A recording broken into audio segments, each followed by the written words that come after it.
سلام دوستای گلم. در ادامه آموزش این دامن امروز میخوایم پس‌دوزی رو بهتون آموزش بدیم. اسم دیگرش سجاف مخفی هستش. اول از همه باید این درزهای پهلوی دامن دوخته بشه و اتو بشه.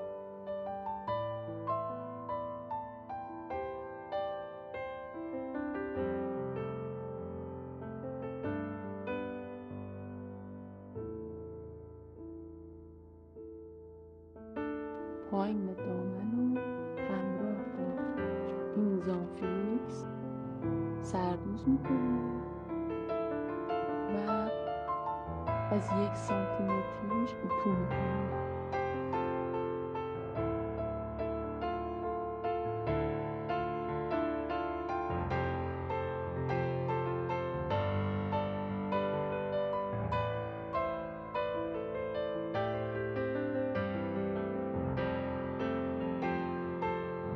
سانتیمتری جدا هستش، فقط این تش چسبیده. این پایه پس‌دوزی هستش، در جای خودش قرار میدیم و از این گردونه دوخت مورد نظرمون انتخاب میکنیم که این هستش. طول بقیه رو هم رو عدد 3 تنظیم کردم. پارچه رو به این شکل که میبینید زیر چرخ قرار میدیم. دوخت باید به صورتی انجام بشه که یک کوک کوچی این لبه این قسمت پارچه که دولا هست ایجاد بشه.